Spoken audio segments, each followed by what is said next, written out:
discusión lo que significan como patrimonio, si son o no son patrimonio cultural, si representan realmente a la gente hoy en día o a qué gente, quiénes son las comunidades, cuáles son los sectores sociales que se identifican con estos símbolos, si es legítimo que estén todavía en los espacios públicos o no.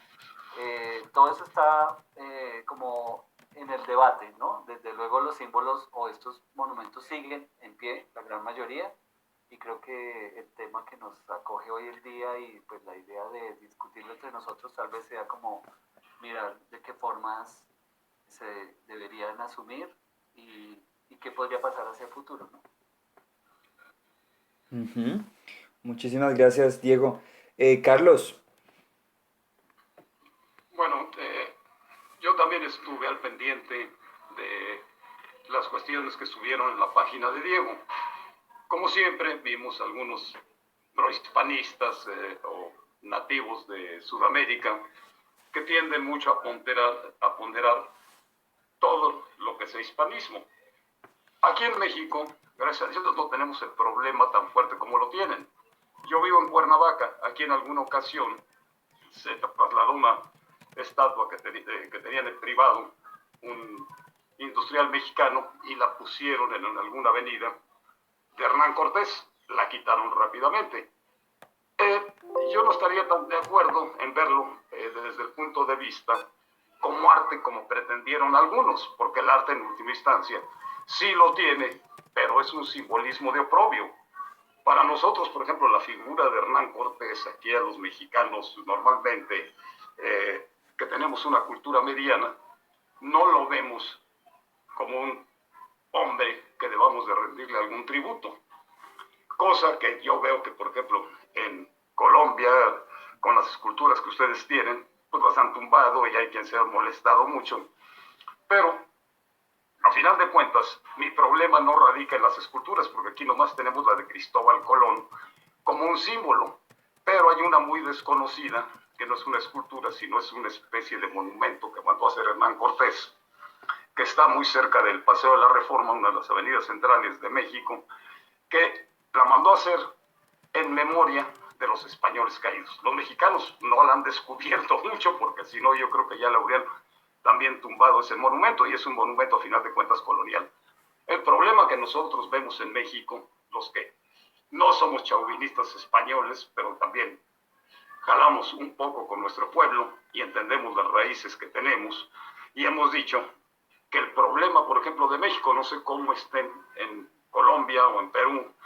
En México tuvimos a un político muy encumbrado que fue José Vasconcelos, que de alguna manera influyó en difundir una historia oficializada en nuestro país. Él era muy prehispánico. De hecho, fue el creador de aquella idea de que México es un país mestizo. En la actualidad no sé cómo estén ustedes, pero yo no lo veo así en lo particular. México no es un país mestizo. México es un país pluricultural. Por ejemplo, un servidor tiene ascendencia libanesa.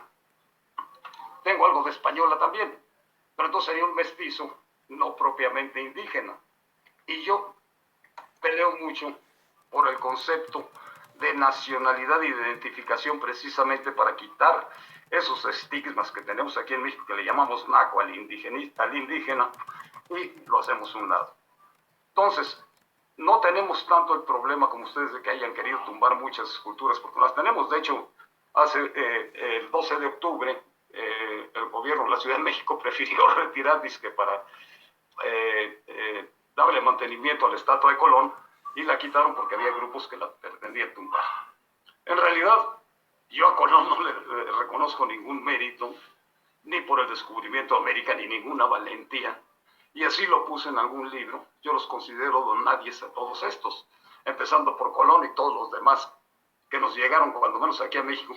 Y en algunos de los libros he hecho hasta referencia de algún estudio que hizo Diego de todos los abusos. Y yo me refiero, por ejemplo, en el de los conquistadores psicópatas como tales, porque todos los hechos que yo estoy poniendo no ocurrieron en guerra. O sea, en una guerra sabemos que hay barbarismo, sea de cualquier época y en cualquier tiempo. Pero los hechos a los que yo me estoy refiriendo fueron realmente abusos cometidos por los españoles. Si yo lo veo desde el punto de vista y tuviéramos una escultura de Hernán Cortés, yo ya estaría pidiendo que la tumbaran. Eso es cuando menos mi opinión personal. Y he visto, por ejemplo, gente que lo quiere ver como arte. Si fuera arte, que lo manden a un museo. Tiene su aspecto artístico, obviamente. Son esculturas monumentales. Por ejemplo, la de Cortés que me estaba yo refiriendo, las que he visto yo de Colombia. Son realmente esculturas monumentales que tienen un valor artístico, pero deben de estar en un museo, no representando como parte de una nueva nacionalidad que debemos ya de hablar, no de un indigenismo, no de un hispanicismo, sino de lo que realmente somos, porque yo nací aquí en México, me crié en México y soy orgullosamente mexicano y me siento más hermandado con los sudamericanos que con los españoles. ¿Por qué? Porque tenemos una historia muy similar. Como dijo un amigo, fue un guión repetido en toda América, en Colombia, en Perú, en Chile, en todas partes. Tomás, por ejemplo, tenemos el problema de Argentina y de Chile, que se creen la raza aria de América, perdón que lo diga así, porque se creen más europeos que indigenistas y no han aprendido a valorizar esa cultura de México. El problema que tenemos de los monumentos aquí en México es que tenemos mucho monumento colonial y por desgracia la Gran Tenochtitlán, por ejemplo, porque hay otras que sí se han recuperado que no pasó eso, la Gran Tenochtitlán, cuando la construyó Cortés, la Ciudad de México construyó arriba todos los monumentos. Abajo de todo el centro de la Ciudad de México tenemos la ciudad de Tenochtitlán. Entonces ahí tiene un problema, porque también son monumentos coloniales. ¿Qué hacemos? ¿Tumbarlos? Pues a mí algunos sí me gustaría, pero no entra en lo mío. Si no hay un patrimonio, ahí sí. Como dice Diego, es un patrimonio histórico porque también la colonia fue parte de nuestra historia. No así, los monumentos, a mí que tumben el de Colón o que lo quiten, para mí mejor. Bueno, pues muchísimas gracias. Vamos a ir y venir con ciertos ángulos de esta temática que se comienzan a abrir. Escuchamos a Cristóbal Colón, que justamente pues fue uno de las primeras estatuas en caerse, pero curiosamente también hubieron muchas otras estatuas de personas que probablemente no pensábamos. Por ejemplo, en la Martinica francesa, pues decapitaron a Josefina, la esposa de Napoleón. Entonces, esto es un movimiento también que va más allá de Cristóbal Colón, de los conquistadores españoles. En el caso de los Estados Unidos y de España también, que hay ciertas estatuas que también fueron derrumbadas de forma intencional durante este periodo, también son de mucha relevancia. Vamos a darle la palabra ahora al colectivo Quiz y Memoria. ¿Cuáles son sus opiniones? ¿Cuáles son escuchando todo lo que hemos ido planteando, cuál es el sentir de ustedes como colectivo? Bueno, muy buenas tardes. Mi nombre es Hernán Esquivel. Yo soy investigador de instrumentos musicales prehispánicos y de cerámica originaria del continente que yo denomino Abya Yala para reivindicar que no somos americanos. Lo otro es que para mí cuando hablamos de estatuas estamos hablando de algo que no dice nada. Pero aquí nosotros tenemos muchas estatuas empezando por las iglesias católicas, con las cuales siguen ejerciendo un colonialismo a través de un pensamiento religioso con el terrorismo de que todo el mundo se va a ir al infierno. Entonces, esas estatuas, esos monumentos, por ejemplo el que existe en Bogotá, de Gonzalo Jiménez de Quesada, que la gente se le olvida que en 1536, cuando llegó a estos territorios, hizo una masacre, ¿vale? El pueblo Chibcha Muisca fue casi exterminado. Mi abuelita es indígena muisca. Yo soy hijo de un indio y de una mestiza. Entonces, para mí, simplemente esa clase de monumentos forma parte del pensamiento eurocentrista que nosotros no queremos deshacer. Nosotros en este momento, como colectivo, nos preocupa mucho que además de que la gente esté defendiendo, porque hay muchos colectivos que defienden esas estatuas, ¿no? Porque digamos, si yo hablo de monumento, me voy a dirigir a uno en especial, al monumento de la Gaitana que se encuentra en Neiva, Huila, ¿no? Que es un monumento a la defensa del indígena, que cuando estuvo Alonso de Ojeda, la señora le sacó los ojos.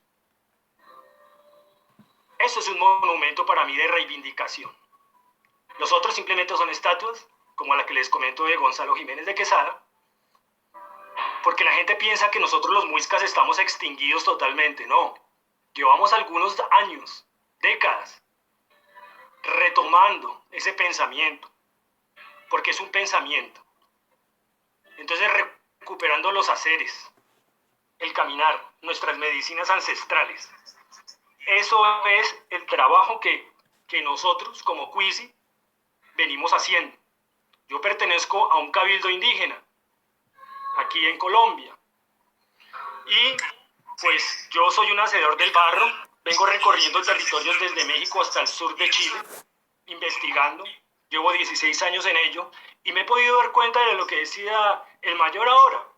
Somos un continente pluricultural. Y si lo miramos de esa manera, es porque tenemos mucho de dónde coger nuestras raíces, afianzarnos a nosotros mismos. Pero ¿qué es lo que pasa? Que nosotros, simplemente porque tienen un tono de piel un poquito así rarito, más blanquito que el mío, ¿no? Pero cuando van a Europa, los miran como indígenas o los miran como europeos. Yo he tenido la oportunidad en África. Estuve 12 años viajando y le puedo decir que a nosotros nos miran como indios, como negros, como sudacas. Es el pensamiento que tiene el europeo. El europeo va a seguir robando y va a seguir sustrayendo para el beneficio, porque ellos tienen claro que la alegría de ellos, de su bienestar económico, depende de que no tengamos nosotros tanto bienestar. Yo los invito a que nosotros hagamos como un proceso donde a través de la educación, a través de la pedagogía, empecemos a explicar a las personas menores, a los niños, a los jóvenes, de qué va la historia. Nosotros ya adultos, yo tengo 56 años, yo ya lo tengo claro, pero necesitamos que los jóvenes y los adultos entren en este proceso. No hablo de lo que pasó con los MISAC porque ya lo resuelven. Nosotros lo que no debemos ser estatuas ante esta horda de criminalidad que se está ejerciendo. No podemos ser estatuas, tenemos que ser un monumento. Yo los invito a ello. Hakwasihipkwa, Fienshinga. Bueno, muchísimas gracias por estos diferentes temas que usted ha abordado.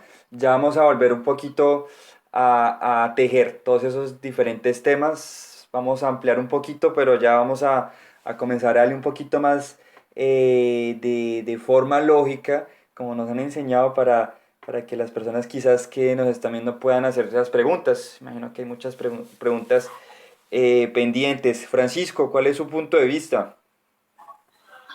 Bueno, primero que todo, muchas gracias por la invitación a Juan, a la organización, a la Fundación Uxtanda, a los compañeros de panel y bueno, a los audioscuchas.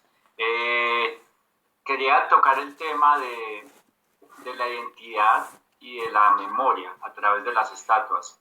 Y quería comenzar con una pregunta que me parece relevante y tiene que ver con el tema de qué se decidió conmemorar cuando se eligieron esas estatuas, porque de pronto se olvida un poco que esas estatuas no las eligió ni Belalcázar ni Colón. Esas estatuas se erigieron incluso mucho después de la independencia.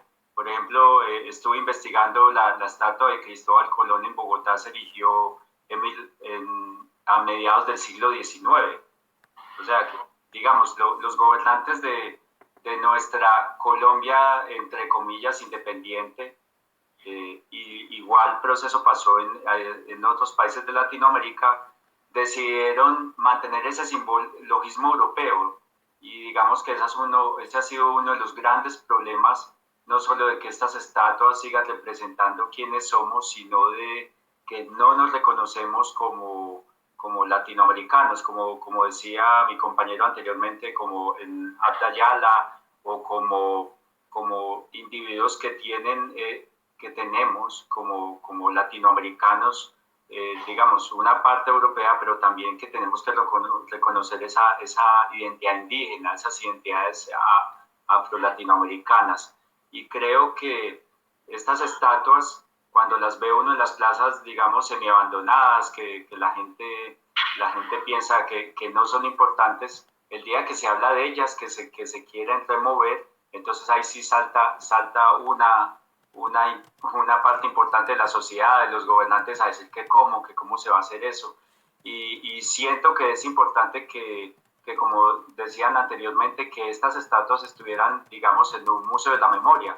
Vemos que países como México, Guatemala, en Chile hay museos de la memoria y ese ha sido uno de los problemas en Colombia. En Colombia no tenemos un museo de la memoria, incluso el Museo Nacional vino a reconocer y a empezar a hablar sobre las identidades indígenas a partir de 1990. Estamos hablando de una historia muy reciente en que nos empezamos como a reconocer esas otras caras de lo que somos como sociedad. Y en eso me parece muy importante que replanteemos esas estatuas. Y digamos, he oído de pronto puristas diciendo que no, que cómo se van a quitar estas estatuas, eso simboliza un pasado, pero siento que el día de hoy puede ser Colón, el día de mañana podemos redefinir y decir que de pronto la estatua de Bolívar no nos representa.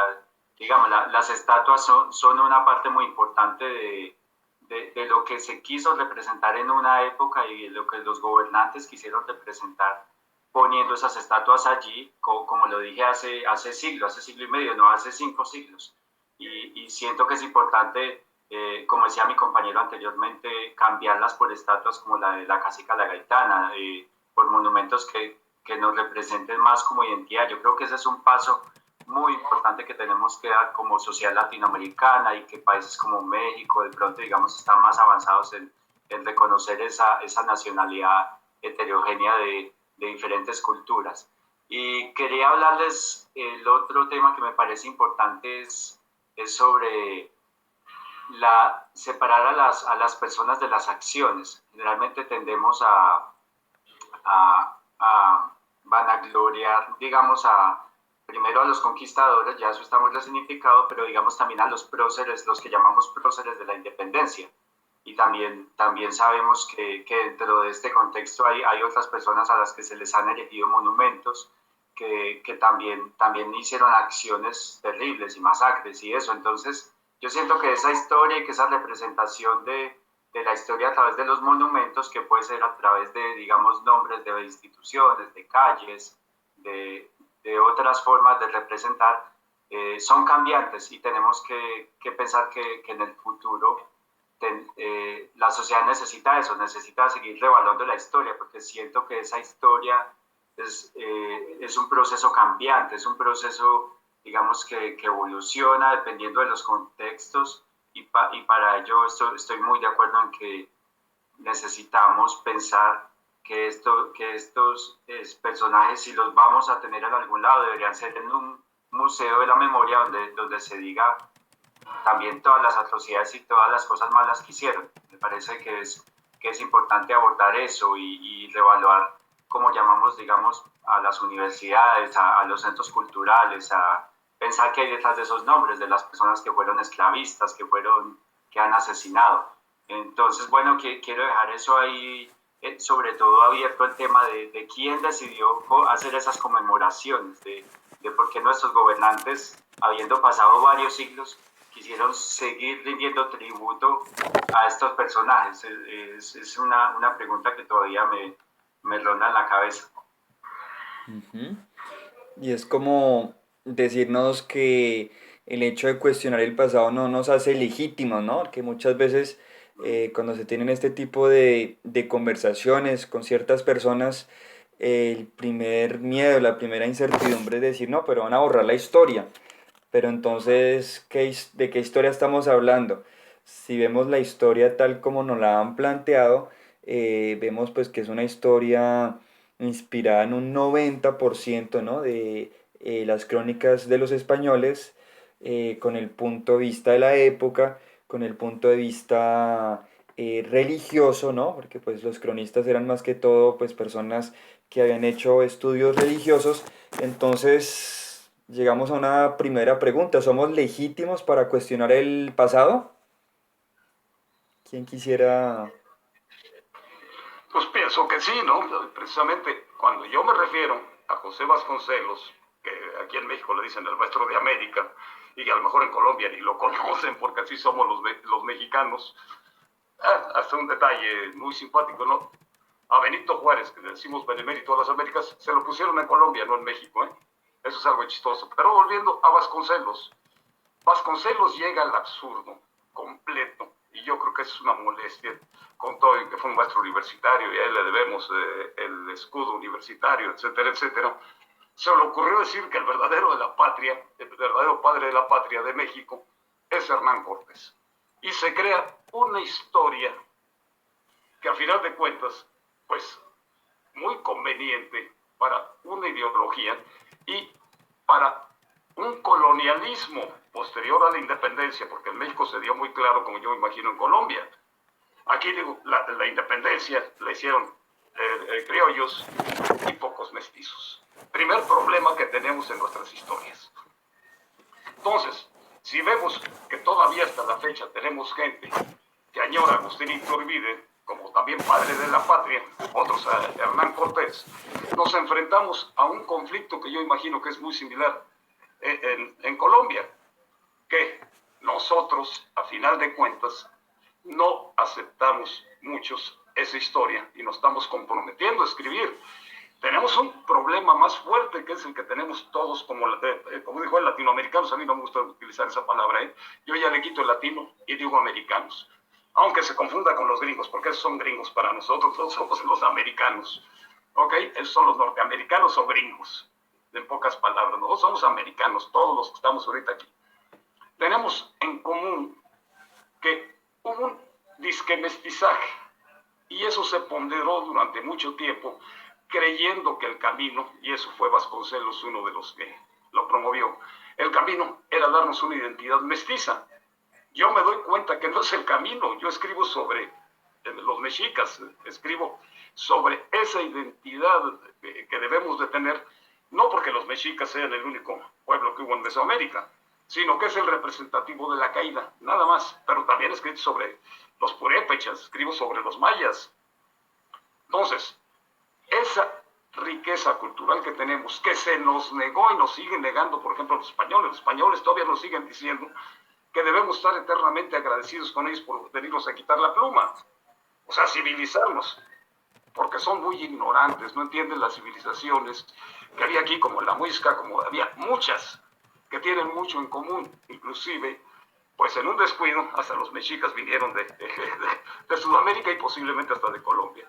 Entonces, si seguimos con esa idea de que debemos encontrar una identidad en el mestizaje, estamos mal. Yo creo que debemos de voltear los ojos a esas culturas ancestrales y tratar de entender. Todavía nos dicen que eran salvajes porque creen en dioses. Para muchos escritores, entre ellos León Portilla, que aquí en México es toda una institución, o el maestro Alfonso Caso, siguen con que eran politeístas, como si el ser monoteísta fuera síntoma de civilización. Cosa que yo les pongo un ejemplo, bueno, los ateos que decimos de los religiosos, de los monoteístas, pues digo que son los prejuiciosos, están mal, son salvajes, porque ¿cómo van a creer en unos enemitos? Aquí estamos ahorita en el Día de la Guadalupana, que es hoy, que es un monumento al colonialismo, al peor colonialismo que hay, porque en base a esa figura se volvieron aquí guadalupanos. Ya vemos quienes escribimos sobre eso y todavía decimos, no, están equivocados, no es Tonantzin, no es Coatlicue, y no es Tlatelolco ni la madre tierra para los mexicas, y era un concepto terrible. Entonces hay que recuperar esos valores, como nos dijo nuestro amigo el del colectivo. Tenemos que recuperar aquellos que queremos tener una responsabilidad, sin importar de qué raza tenemos, de dónde somos, sino con una mera nacionalidad mexicana, ustedes colombiana, recuperar esos valores que se han perdido y que por cuestiones políticas y conveniencias, porque si pongo Vasconcelos no sé cómo es en Colombia, pero me imagino que es la misma situación, donde se ponderó sobre el indígena al mestizo. ¿Y quién lo ponderó? Los criollos. Eso es lo más terrible, ¿no? Entonces, la idea de este programa yo la tomo así, como difundir para tanto México como para Colombia, que se regrese a voltear los ojos a nuestras raíces. Mientras no se haga eso, no vamos a tener una identidad nacional, ni Colombia, ni Perú, ni México, mientras siga habiendo tipos que estén con que a España le debemos todo y que debemos estar agradecidos con ellos y que éramos unos salvajes y nos vinieron a civilizar, pues perdonen, va a haber muchos que escriban como yo en contra de ellos. Ujú. ¿Alguien más quiere hacer algún comentario? Pues quisiera, a propósito de lo que dice el don Carlos, y también lo que han comentado los otros compañeros, pues acotar desde mi perspectiva. Creo que el hecho de que estén cayendo las estatuas o que se estén revaluando estos símbolos tiene que ver, sobre todo, y como bien lo preguntaba también el compañero Francisco, con esa pregunta de que quién decidió poner esas estatuas. La respuesta es el poder. El poder representado desde luego en los eh, gobernantes eh, de diferentes ámbitos territoriales, ¿no? Desde los concejales de un pueblo hasta pues, el presidente de la nación. Es decir, finalmente los gobernantes en una pues, democracia participativa como la que creemos que convivimos, se supone que son quienes representan al pueblo, a sus votantes, y quienes finalmente toman las decisiones en nombre de ese pueblo. Desde luego, si vamos a la historia de cuando se puso la estatua de Jiménez de Quesada, la de muchos de los conquistadores en nuestros pueblos y ciudades, vamos a ver que finalmente son actos políticos que fueron normalmente impuestas por estos gobernantes, muy probablemente de la mano de instituciones como las academias de historia, de donaciones que hicieron, por ejemplo, los gobiernos españoles o otros gobiernos que como una a manera, digamos, de prebendas, se hacían regalos, desde luego siempre muy interesados. Eh, Alguien de España, del pueblo donde nació probablemente Cortés o al resto caso Jiménez de Quesada, pues el alcalde de ese pueblo decidía que en la ciudad que él había fundado aquí en América, pues había que regalarle la estatua para que se recordara a un hijo de esa ciudad aquí en América, ¿no? Me pregunto yo cuántas estatuas hemos donado desde Colombia a España, por ejemplo. ¿En cuántos pueblos de España hay una estatua de un colombiano de pronto donada por algo que haya hecho, ¿no? No sé. Lo que quiero decir finalmente, llamar la atención, es que finalmente esto han sido instalaciones del poder y desde el poder. Y por eso es que están cayendo y no están cayendo por el poder. O sea, no es un gobernante el que decide que ya no va a esa estatua. Es el pueblo, son las comunidades con manifestaciones, pueden haber, pues digamos, calificarse violentas, pero es que una estatua no cae sí, porque se pida permiso a una alcaldía. Creo que Juan lo ha hecho, ¿no? Juan ha estado indagando con la alcaldía de Bogotá por qué llegó esa estatua de Jiménez de Quesada acá y cómo hacemos para quitarla y no va a caer así o no va a ser trasladada solamente porque un ciudadano lo pidió. Desde luego eso no va a pasar así tan fácil y si llegara a pasar es porque cae de manera forzosa. Entonces sí quiero como llamar a esa atención. Finalmente creo que lo que nos estamos viendo más allá de una discusión sobre la identidad, porque creo que eso es uno de los problemas irresolubles, porque es que tendemos a creer que debemos tener una identidad. Y lo que estamos viendo con tantas versiones y digamos con esos antagonismos entre hispanistas, indigenistas o lo que sea, es que estamos lejos de ser una sociedad homogénea, como lo decía anteriormente, y en medio de eso, esas pugnas son por el poder, porque finalmente quienes defienden una posición o la otra están defendiendo su parte o su derecho a tener parte en la torta del poder.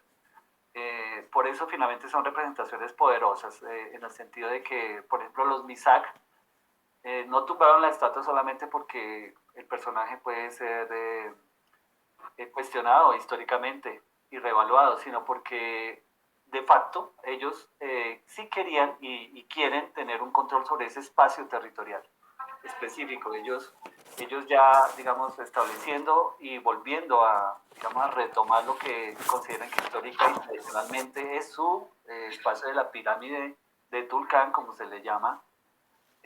Ellos están haciendo, eh, ¿cómo se llama? O sea, se están asumiendo su territorialidad, que son autónomos y finalmente es un ejercicio pues se me va ahorita la palabra, pero es el derecho a tener posesión y control sobre la tierra. Entonces, creo que eso son lo que yo planteo, ¿no? Finalmente es una cuestión de poder. Y es que curiosamente, porque bueno, ya se toca el tema de Gonzalo Jiménez de Quesada, pues que fue una de las personas que va a dar como apertura a todo este proceso de colonización en lo que hoy en día se conoce como Colombia, al llegar pues prácticamente al interior de estas tierras, es ver como la imagen que la historia ha dado como reconocerlo como fundador. Entonces vemos que los principales ejes, y yo creo que el colectivo Quisi nos puede ilustrar en ese caso, los principales ejes viales que tiene la ciudad de Bogotá ya existían. Son trazados prehispánicos, muiscas, que tenían cierta significación e incluso me atrevería a decir que varios tienen ciertas formas vinculadas o que imitan las constelaciones. Entonces estaríamos frente a un conjunto de pueblos que tenían conocimientos muy avanzados en astrología. ¿Qué diría el colectivo Quisi? Bueno, lo que yo tengo en mi mente ahora, lo que yo he podido analizar, es que más que astrólogos, nuestros pueblos eran astrónomos. El conocimiento era muy científico, ¿no? A través de medidas y observaciones. ¿Por qué en Bogotá pusieron en una montaña una iglesia y por qué pusieron a una señora que le llaman la Virgen de Guadalupe en el otro cerro? Porque ellos tenían muy claro que estos son lugares sagrados para nosotros los muiscas. Pie de abuelo, pie de abuela. Entonces, no se puede quitar la iglesia, pero podemos decirle a la gente que eso es un sitio de poder, igual que en Ubaque. Yo vivo en Ubaque y en Ubaque hicieron la iglesia encima de, de, de un charco, digámosle así, de un pozo sagrado para el cacique Baque en su tiempo. Entonces, yo creo que nosotros sí estamos en el poder y yo creo que una forma de resignificar, de empoderarse uno con el pensamiento, es de dejar tener es como esa idea eurocentrista, como quitarnos un poco esa vena y mirar que a nuestro alrededor tenemos Boyacá, el infinito, solo, porque su merced me está diciendo de astronomía. Entonces, eso era un sitio astronómico para los muiscas, según los arqueólogos y antropólogos, ¿no? Entonces, ¿hacia dónde va dirigido nuestro pensamiento y nuestro ser? No para recuperar, porque es que nosotros no necesitamos recuperar, todo está ahí, es para desempolvar esa memoria que vive en nuestro ADN. Si en nuestro ADN existe esa raíz profunda española, pues respetable, yo no lo comparto. Y por mi sangre y por mi cuerpo corre sangre española, de la cual no reniego, pero tampoco le hago tanto alarde porque no significa nada para mí. Es algo que forma parte de mi historia, pero no de la historia, ¿no? ¿Y quién nos cuenta la historia? Yo cuando tenía 13 años, 14 años, afortunadamente un profesor me dio un libro muy valioso que se llamaba Las venas abiertas de América Latina, de Eduardo Galeano, Yo tuve el poder de leerlo, tardé casi un año en leerlo, año y medio, porque era un niño, y en entender muchas cosas, porque yo soy de las personas que digo, a mi mamá la estafaron porque le cobraron una matrícula de pensión en el colegio, y a mí me engañaron todo el tiempo, a mí me mintieron. Y ese es el proceso. ¿Quién cuenta la historia? Lo que decía el compañero, ¿quién es el que hace los libros de historia? ¿Por qué no contamos la historia también del indio? ¿Por qué no contamos la historia también del negro que llegó? ¿Por qué tenemos que resignificar todo el tiempo al europeo? Eso es un punto de vista que tengo y creo que estamos en la obligación. Nosotros, personas que andamos en estos caminos, les sigo diciendo pedagogía. Es muy importante. Por ejemplo, el mayor allá con sus libros, él hace su parte, ustedes con su investigación. Nosotros a través de los otros también. Pero esto tiene que ser más profundo, porque más que una idea, debe ser un pensamiento. Y pues, para terminar, para cerrar, yo aprendí mucho de un mayor de México que falleció hace un par de semanas, que se llamaba Xavier Quijas y Chayotl, y entonces entendí que en México, y si el mayor me equivoco me corrige por favor, existe un pensamiento profundo que es el pensamiento toltecayo, que lo están empezando como a sacar desde hace muchos años, y yo me enteré realmente hace un par de años de esa clase de pensamiento. Si estoy equivocado, el mayor me corrige. Entonces, si hay pensamiento en nuestros territorios, si hay una filosofía, nosotros no necesitamos que nos enseñen música, que nos enseñen historia. Nosotros tenemos todo. Y algo muy curioso, ¿no? Cuando uno habla pues con españoles y con ciertos europeos, dicen, bueno, pero es que tú te llamas Juan, tú te llamas Santiago, tú te llamas Pedro, tú tienes un apellido, Rodríguez, Sánchez, Pérez, Jiménez. Entonces llega uno como a cuestionarse, ¿no? O sea, son muy pocos los nombres a carácter indígena, incluso más que indígena, nombres y apellidos pues de las primeras naciones. Entonces eso es como algo contradictorio, ¿no? Porque uno no escoge ni el nombre ni el apellido. Toca uno ser adulto para poder cambiar de nombre y apellido si uno quiere.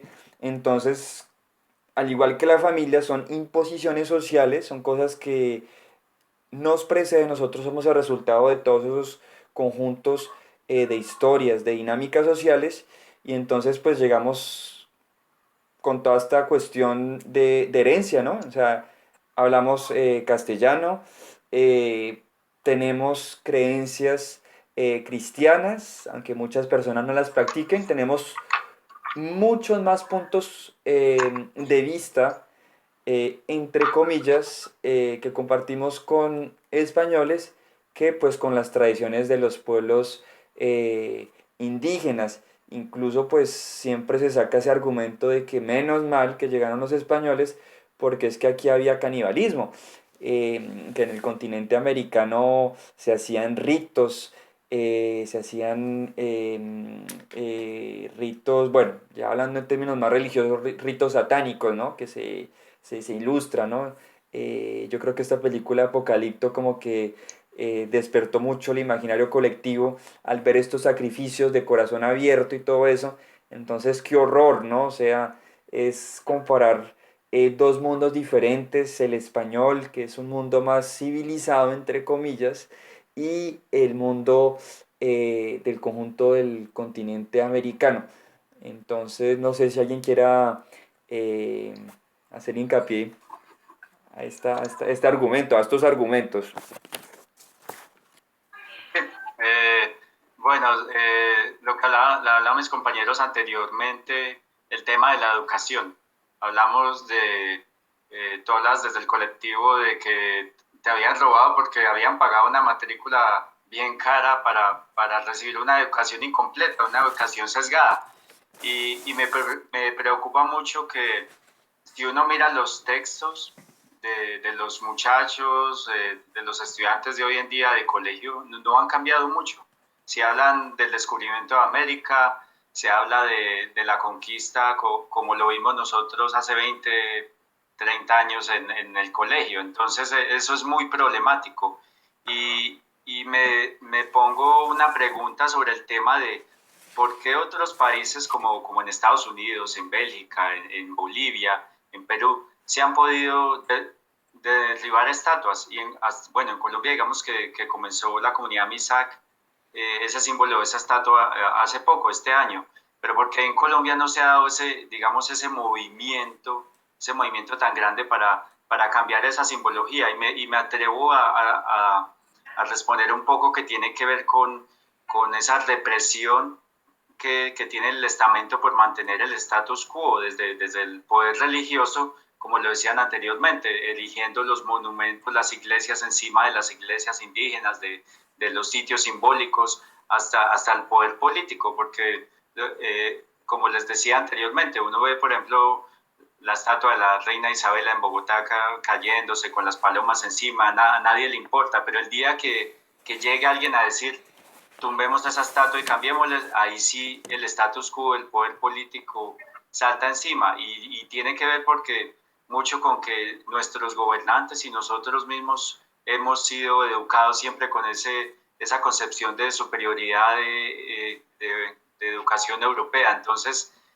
digamos que es algo que está cambiando un poco y que sí lo he visto en diferentes colegios, digamos, alternativos y desde los grupos, organizaciones que ustedes conocen. Ha habido, digamos, un cambio en ese pensamiento, pero siento que va a tomar un tiempo y la sociedad colombiana se ha caracterizado por mantener, exaltando ese imaginario europeo de que no nos reconocemos, no nos reconocemos como país indígena, como país afro y no solo pensamos en ese imaginario europeo. Y cuando hablan los gobernantes, vemos esa idea. Lo vimos en Colombia, por ejemplo, hace un par de meses con la marcha indígena que de las comunidades del Cauca, del sur del país, de todo Colombia, que llegaron a Bogotá, como el mismo gobierno nacional no quiso sentarse a conversar con ellos.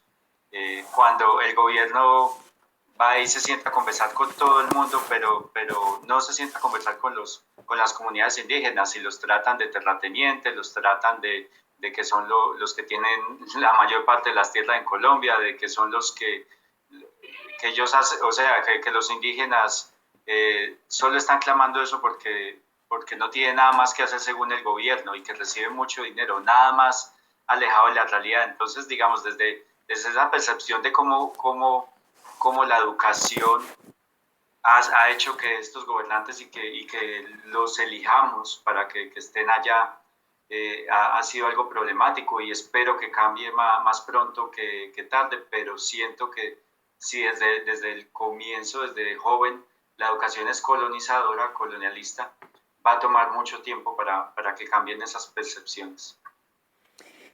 Y algo muy curioso, pero realmente curioso, volviendo al tema de esta estatua de Gonzalo Jiménez de Quesada que se encuentra en pleno centro histórico de la ciudad, pues, oh sorpresa, Diego comentaba, con la fundación hace casi unos 4 meses comenzamos a hacer una petición en línea en la que pues nos dirigíamos a la Secretaría, perdón, a la Alcaldía de Bogotá y al Instituto Distrital de Patrimonio Cultural para decir qué reglamentación y qué es lo que mantiene esa estatua en particular en pie. Entonces, indagando, obviamente las respuestas son gota a gota, porque pues son temas que no salen a la luz pública porque a nadie le interesa. Hay muchos aspectos. El primero, la estatua fue un regalo del gobierno español para conmemorar el 40º centenario de la fundación de Bogotá. Regalo con moño porque esa estatua la hizo nada más y nada menos que Juan de Ávalos y Taborda, que era el escultor de Francisco Franco. Él hizo la mayoría de las esculturas que se encuentran en el Valle de los Caídos, en donde hasta el año pasado pues estaba el dictador, no pongo yo el nombre, lo ponen los españoles, y entonces él fue el que hizo la estatua. El gobierno la regala a Bogotá, Bogotá la recibe por supuesto con pompa y globos y toda la cuestión, la colocan principalmente frente a la iglesia de las Aguas, que es una de las iglesias coloniales más antiguas de la ciudad. Luego la bajan unas 3 cuadras y luego la ponen en plena plazoleta del Rosario, que porque supuestamente desde un punto de vista antropológico la casa de Gonzalo Jiménez de Quesada se ubicaba muy cerquita. Entonces, ya en un primer aspecto decir que esa estatua que está en medio del centro de Bogotá, que fue hecha por un escultor del régimen franquista, es un escándalo. Escarbando más y más detalles, ya con el Instituto Distrital de Patrimonio Cultural y con pues, la doctora María Claudia Varga Martínez, que viene siendo la subdirectora de Protección y de Intervención del Patrimonio, con quien hemos comunicado no muy rápidamente, nos damos cuenta pues que esa estatua fue puesta por decreto de oficina. ¿Qué se entiende por decreto de oficina? Se reunieron X funcionarios y decidieron que el conjunto de estatuas, más allá de las estatuas que estamos cuestionando en estos momentos, pues son estatuas que son patrimonio de la ciudad, que son cultura de la ciudad. Y al ser decretadas patrimonio y cultura, son estatuas que van a ser mantenidas, restauradas con dineros públicos. Entonces, la cuestión ahí es de decirnos que la ciudadanía ignora ese conjunto de estatuas, eh, pasan frente, ven un personaje con una espada, algo que es como muy llamativo, algo muy de guerra, y nadie sabe quién es, porque uno al acercarse ve una pequeña placa que dice Gonzalo Jiménez de Quesada, pero pues en la mayoría del centro de Bogotá, pues hay unos pequeños letreros que dan un contexto del nombre, por ejemplo, de la calle, o del nombre de la iglesia, o del barrio, ¿sí? Entonces, en esa plaza donde está esa estatua, no hay nada, solo una pequeña placa que dice Gonzalo Jiménez de Quesada, punto. Entonces, esos decretos que llevaron a poner esa estatua ahí, a mantenerla con dineros públicos, pues la hizo la Corporación de la Candelaria, que fue una corporación creada por el alcalde Dusan Durán en los años 80. Entonces ahí tenemos un gran conflicto de interés porque esa estatua la pusieron sin ni siquiera hacer los debidos estudios sociológicos, ¿no? Preguntarle a la ciudadanía, bueno, vamos a colocar esta estatua, ¿ustedes qué piensan? Vamos a no sé cuánto, actualmente es el presupuesto que se tiene para el mantenimiento de esas estatuas, y sobre todo esas estatuas que tienen un pasado un poco colonial, son las que más se llenan de grafitis, las que más deterioran, entonces pues eso es una millonada, ¿no? Y entonces, pues, en diálogo con esta entidad, nos damos cuenta, pues, que esa estatua de Gonzalo Jiménez de Quesada, que está frente a la Universidad del Rosario, en el tiempo de la colonia, la Universidad Santo Tomás, que fue la primera que se habría fundado en Colombia, pues supuestamente es la universidad que apadrinó a este monumento.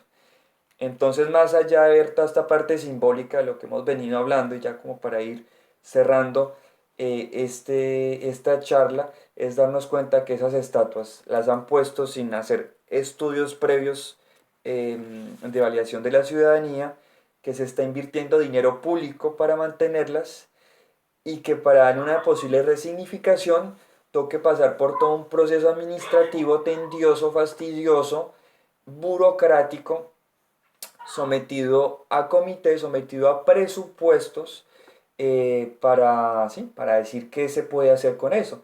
Entonces ahí pues me uno a todo lo que ustedes dicen, es como una forma del Estado quizás de mantener una estabilidad social, al mismo tiempo de no agitar las aguas, ¿no? No decir, bueno, si bajamos esta estatua, o si la cubrimos, o si la llevamos a un museo, le vamos a dar razón a esos 4 gatos que están haciendo peticiones en línea.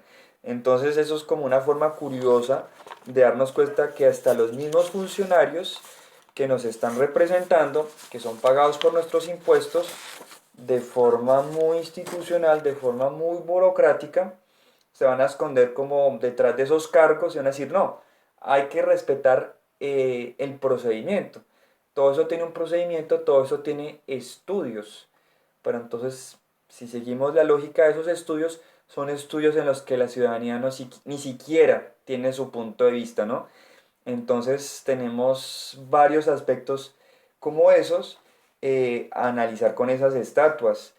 Curiosamente, después que se derrocó esa estatua en Popayán, llegó el alcalde diciendo que iban a multar a las personas, ¿no? O sea, llega ese aparato que podríamos decir como de boa constrictor, decir, ah, ustedes derrocaron esa estatua, pues vamos a colocarle multas, vamos a judicializar porque eso se llama vandalismo, ¿sí?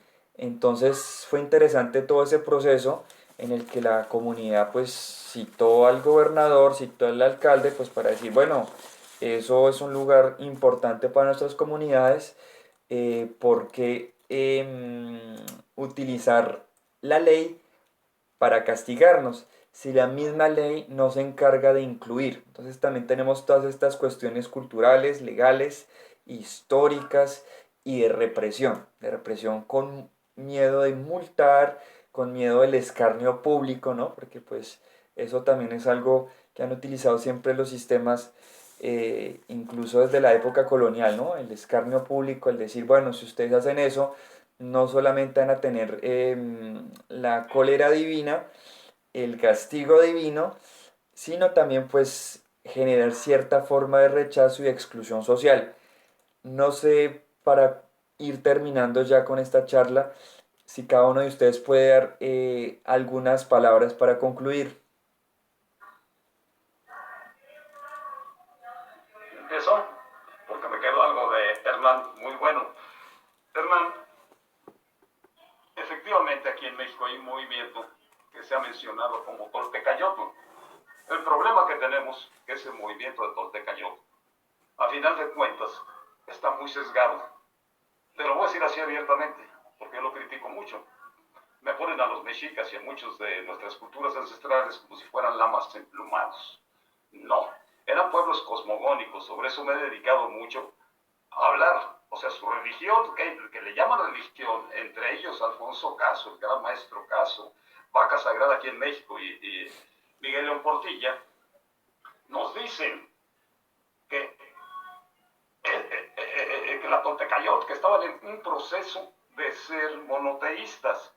¿Sabes qué les digo yo? Lo que voy a publicar en el próximo libro, váyanse al carajo.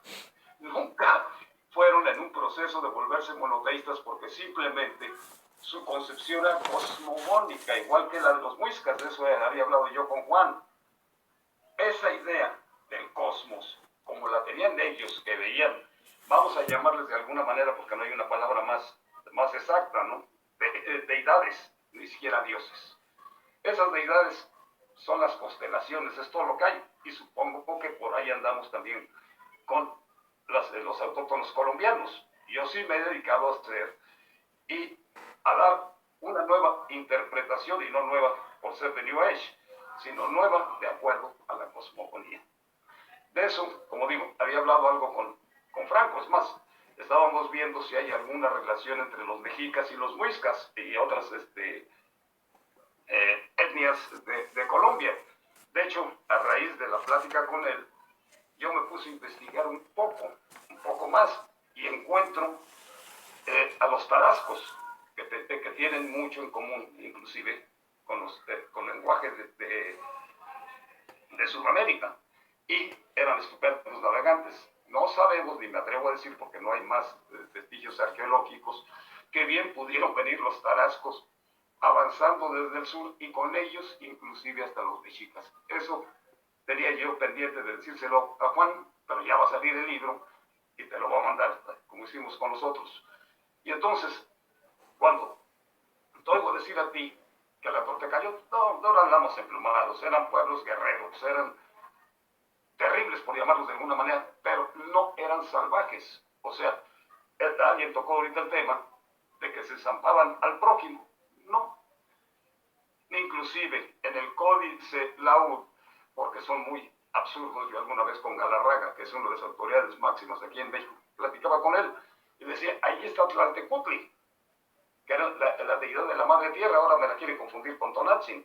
Entonces hay una serie de valores y de elementos que se están manejando por una idea de crear un indigenismo sesgado, cuando menos aquí en México.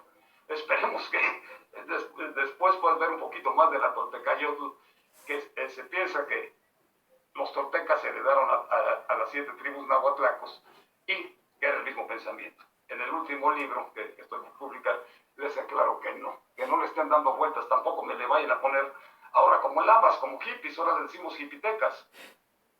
Entonces, hay que tomar en su verdadera medida.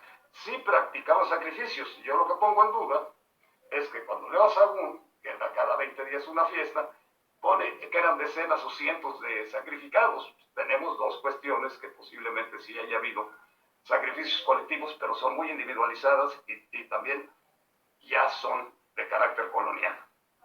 Entonces, eso que nos zampábamos, pues era, yo se los pongo y me peleo mucho con los españoles y les digo, pues perdón, si alguno de ustedes es católico o cristiano, pues al final de cuentas es el mismo simbolismo, no se comen el cuerpo de Dios y la sangre de Cristo. Nomás la única diferencia, pues no hacían el simbolismo, se comían un pedacito en un tamal, que le llamamos aquí tamal, con una torta retorcida, y se zampaban un poquito de los que habían cautivado en guerra.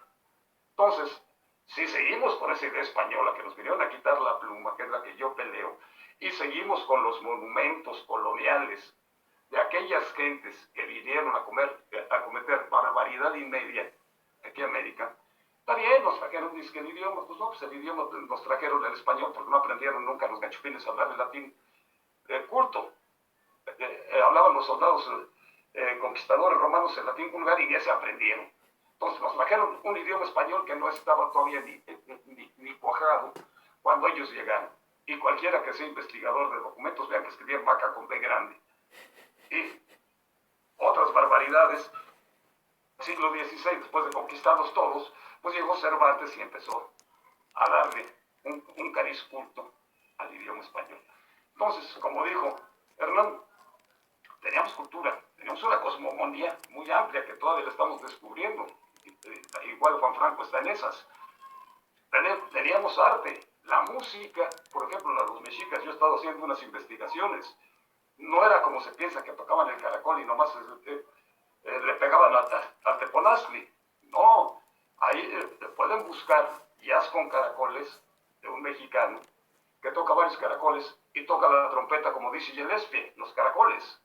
Entonces, había una serie de flautas de carrizo, también ustedes, en Sudamérica, las flautas esas de varios tamaños. Era tan primitiva la música como nos quieren hacer creer, o porque tenemos danzantes aquí en el Zócalo de la Ciudad de México que bailan al son y no han entendido cuál era la función de la danza por ser guerreros los mexicas.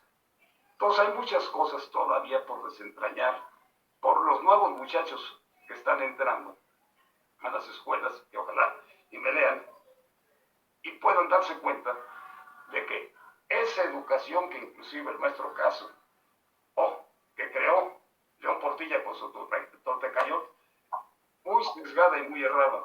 Entonces, mi querido Hernán, yo creo que por ahí vamos bien en un camino donde hay que rescatar lo auténtico, no lo que se dice, pero tampoco volvernos hipitecas, ¿no? Decir que eran absolutamente sabios o que se la pasaban jugando matatena, ¿no? Había guerra y eran pueblos guerreros. Los muiscas eran muy guerreros, muy aguerridos. Y otros pueblos también que hemos platicado con Juan Franco de allá de Colombia. Pues aquí igual eran pueblos guerreros y hay que aceptar lo que éramos. Y de ahí entender la gran nación que podemos forjar. La que tenemos ahorita, no. Ustedes mismos están hablando aquí, dice Juan Franco, de los políticos. Los políticos, perdón. Muchos se creen, cuando menos en México, que son de sangre azul, porque tienen un apellido extranjero, tienen una ascendencia extranjera. Muchos ponderan lo español y denigran al indio. Eso es indiscutible, como dijo Francisco. Hay una denigración del autóctono en toda América y ese es el trabajo, creo yo, que debemos de tener los hijos que estamos aquí en tratar de recuperar esa dignidad, no siendo indigenistas, porque luego a mí me tachan los gachupines de indigenista. Les digo, ni maíz paloma, no más que no confundan. El que me apellide Butrón y que me quieran meter allá con los españoles, pues fue mi abuelo. Y además era vascuense, entonces no era tan español como ustedes creen. Entonces, creo yo que este tipo de programas, al hablar, por ejemplo, de los intereses políticos, de tener una serie de esculturas, porque es lo que son, no monumentos, esculturas, pues que se vayan a un museo, al Museo del Horror de la colonia, y así se deben de llamar. Es por eso concluyo, y yo agradezco mucho a todos los que me oyeron la invitación de Juan Franco y que me hayan escuchado ustedes, y que nos hayamos conocido, porque de Diego pues, no tenía yo el gusto de conocerlo personalmente, aunque hasta me dio permiso de uno de sus estudios de ponerlo en algunos libros. Entonces te lo agradezco ahora que tengo la oportunidad de verte personalmente, porque allí está, sobre la matanza de ¿cómo se llama? Sutatausa. Ok, que la tomé de un escrito tuyo. Pues muchas gracias, Francisco. No te conocía tampoco, a Hernán tampoco, pues ya nos conocimos, a Juan Franco sí habíamos tenido oportunidad de platicar.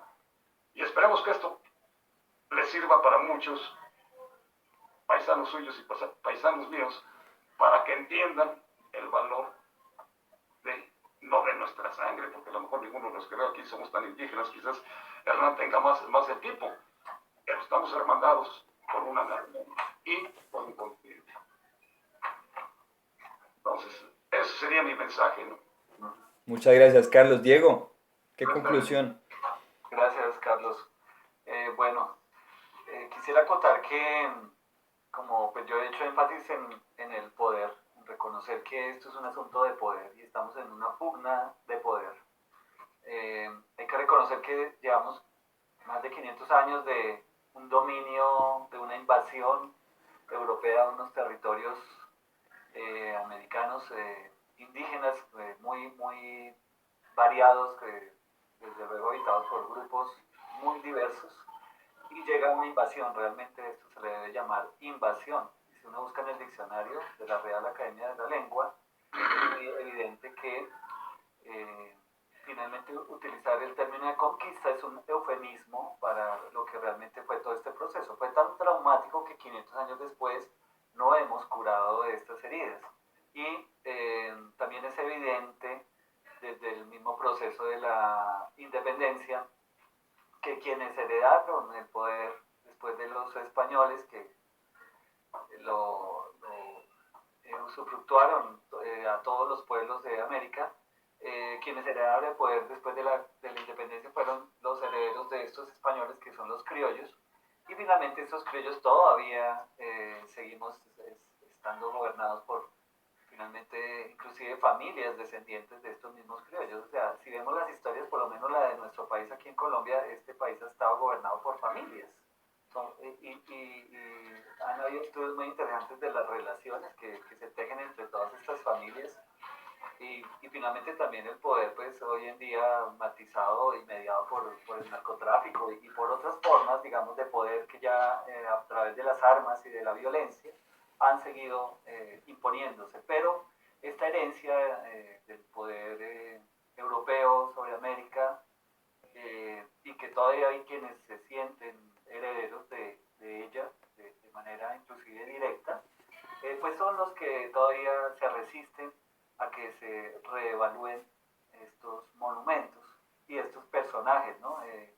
Vemos, por ejemplo, la importancia de las academias de historia, que son unos relictos de ese proceso de academicismo, heredero de la tradición europea y también defensor del mismo imaginario europeo en América como ese proceso civilizador, supuestamente, ¿no? Desde luego anulando las ideas de civilización que también podrían caber para definir a los pueblos indígenas.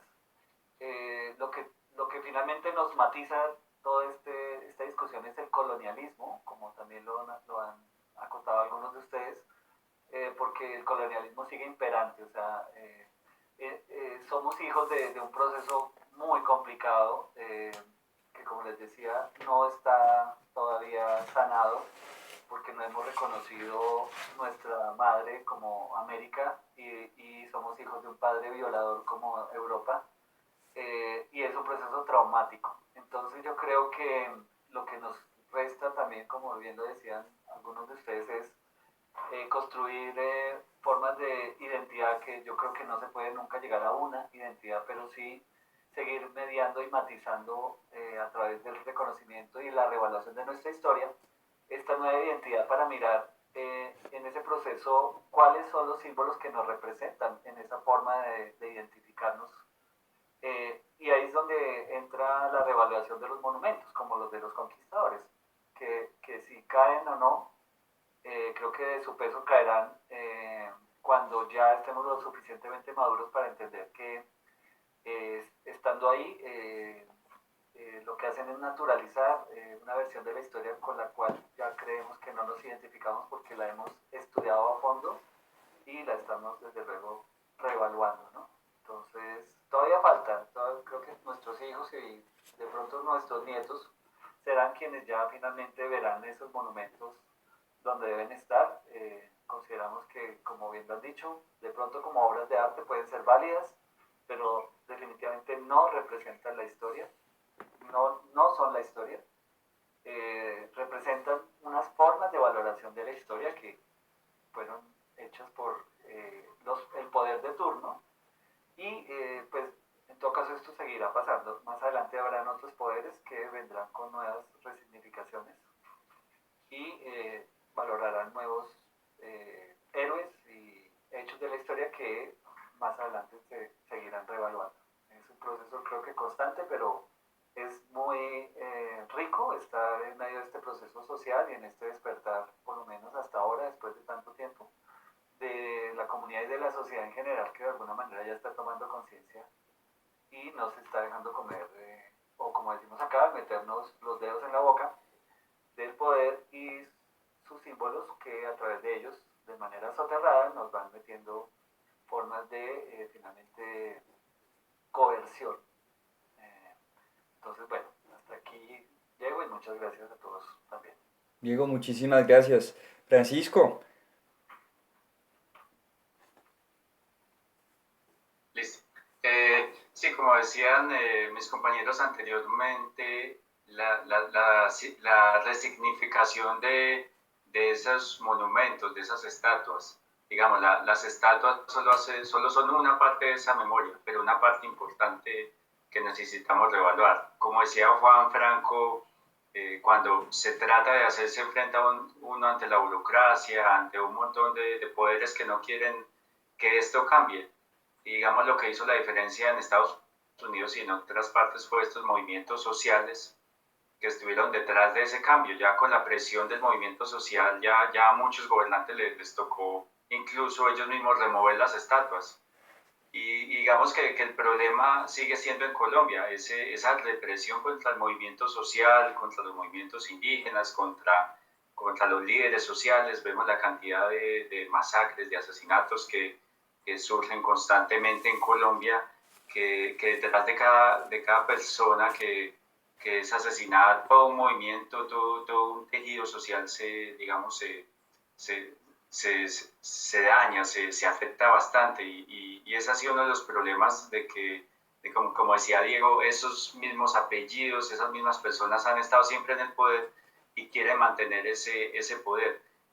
Yo diría como reflexión final, complementar lo que ustedes decían, digamos, la estatua es una parte de esa representación de la memoria, pero lo otro es el trabajo que hacemos, digamos, cada uno dentro de nuestras organizaciones, incluso dentro de nuestras familias, dentro de nuestras comunidades, de difundir y conocer, dar a conocer otras historias y de nosotros mismos indagar sobre esas historias, de leer los libros como los de Carlos Elías, de ver esa otra narrativa de lo que llamamos conquista, de redefinir esa historia desde la academia, desde la literatura.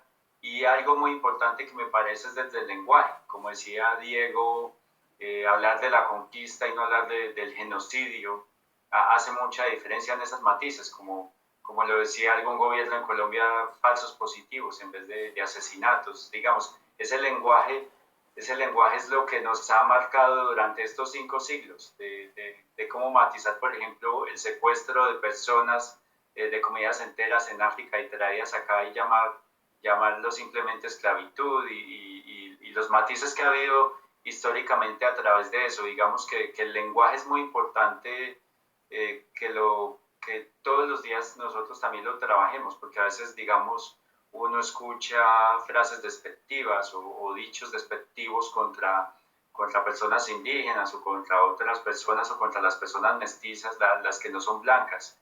Y digamos, desde los chistes, desde los comentarios, desde todos estos universos que tenemos cada uno, tenemos que pensar en todos los días cambiar ese lenguaje.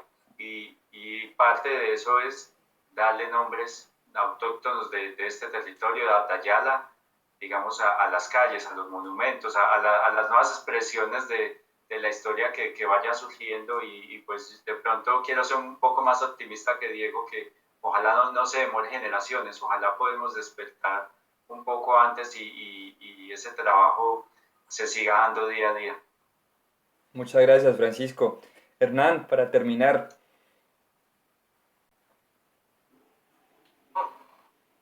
A ver, aquí, espere que no me... Bueno, ya listo, ya me funciona.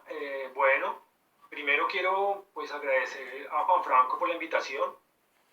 Un placer conocer a Francisco, al señor Carlos Elías, a Diego, que me parece que son personas importantes en estos temas y creo que cuando yo veo personas como ellos, creo que hay una buena dirección, ¿no? Porque entonces ahora toca mirar quién contando la historia o vamos a dejar que nos la sigan contando. No, dejemos que la cuenten ellos también. Mire, ellos son investigadores, ellos saben mucho. Ya don Carlos tiene una experiencia, ¿no? Entonces, ¿de quién vamos a documentar nosotros para una historia? Que ocurrieron hechos dentro de estos 500 años, no quiere decir que sea toda nuestra historia. Eso forma parte de 500 que ocurrieron en nuestros territorios. Pero nosotros también tenemos una historia de 528 años para atrás.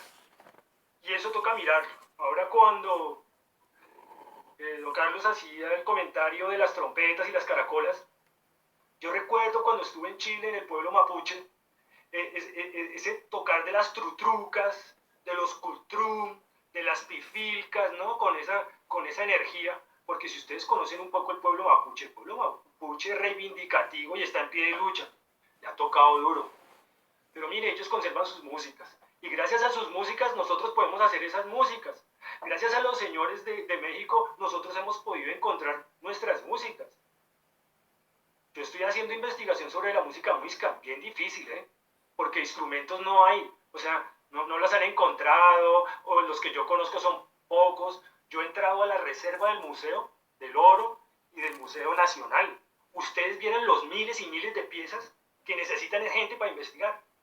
Ojalá existiera una cantidad de gente y pudieran entrar a esos espacios para resignificar esa clase de monumentos que están guardados en unas vitrinas y son miles y miles y miles, ¿no? O sea, yo les digo que la historia que tenemos está por estudiar y por recontar. Yo les agradezco la invitación, les doy un abrazo de corazón a corazón. Fien Shinga, Hapkwasihipko, desde el territorio de Huaque, que es un territorio indígena. Yo vivo en una vereda que se llama Cacique. Entonces ahorita en este pueblo tenemos un problema porque a la iglesia, al colegito de abajo le pusieron Nazaret, entonces estamos en ese lío. Bueno, muchísimas gracias, Juan Franco, señores, ha sido de verdad un gusto, un placer conocerlos y ojalá volvamos a compartir en otra oportunidad. interesante el punto de vista de Hernán, todo lo que se encuentra en los museos, ¿no? Son casi siempre, por no decir en la mayoría de veces, objetos que han sido expropiados de tumbas, de lugares muy sagrados para los de las primeras naciones y que se encuentran exhibidos como trofeos de guerra. Curiosidad también ya para terminar, ¿por qué reconocer a todos estos personajes? ¿Por qué las élites reconocen a esos personajes hoy en día si en las épocas en las que ellos vivieron nadie les dio ese reconocimiento? Vamos a hablar de Belalcázar, que es como una de las personalidades más importantes. A Belalcázar, antes de morir en Cartagena, lo habían condenado a muerte por todo lo que había hecho, por todos ¿cómo diríamos? Las trampas, los engaños que hizo con varias familias, lo habían condenado a muerte. Le habían hecho un juicio en privado y él murió antes, pero él iba a ser condenado, iba condenado a la muerte. Él iba a España justamente, por eso estaba en Cartagena, pues para explicarse ante el rey, pero bueno, no alcanzó a llegar. Respecto a Jiménez de Quesada, murió a los 70 años de lepra en Mariquita, después de haber hecho tantos esfuerzos para seguir buscando su famoso dorado en los llanos colombianos. Y bueno, Fermán también, que murió en la más pobreza, en la más total pobreza en Valladolid, en España, encarcelado y enjuiciado por la propia familia Wessler, que fue esta familia alemana, que financió pues su expedición desde Venezuela hasta Bogotá, ¿no? Por poco estas tres personalidades se hacen la guerra para repartirse en el botín de lo que era Bacatá. Entonces, curioso hacer un reconocimiento tardío, sabiendo que en la época en la que vivieron, muchos andaban endeudados, muchos andaban con muchos problemas de justicia y bueno, o sea, como con qué moral, ¿no es cierto? Con qué moral, con qué derecho podemos imponer estos tipos de monumentos sabiendo la historia, ¿no? Uno se pone a leer la historia de Gonzalo Jiménez de Quesada, por ejemplo, y es atroz, es expropiación, es muerte, es engaños, es robo, es saqueo, es destrucción de lugares sagrados, entonces es compleja todas estas dinámicas y bueno, ¿y por qué estos espacios en los que están esas estatuas no abrirlos a la cultura, al deporte, al arte,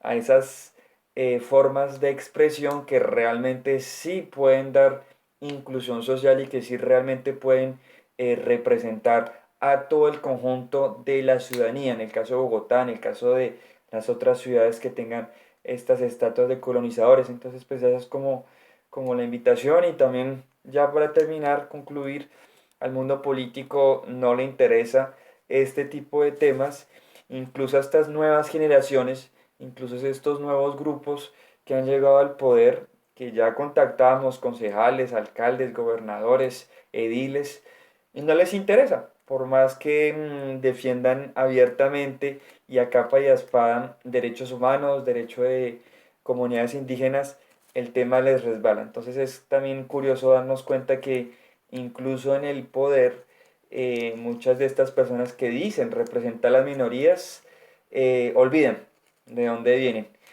Entonces, pues Francisco, Carlos, Hernán y Diego, muchísimas gracias pues por haber participado a esta charla. Mil disculpas por los problemas técnicos. Hubo un problema de anclaje con Facebook. Entonces, nuevamente estoy grabando aquí esta conversación para poderla pues difundir y que bueno, esto sea una charla de las muchísimas charlas que vendrán sobre este tema que hasta ahora comienza a ser sacado a la luz. Entonces, pues muchísimas gracias, feliz tarde y bueno, muchas gracias por todo. Gracias, un gusto. Muchas gracias. Y saludos Bueno, a todos por allá. Muy amables. Saludos. una feliz tarde, gracias.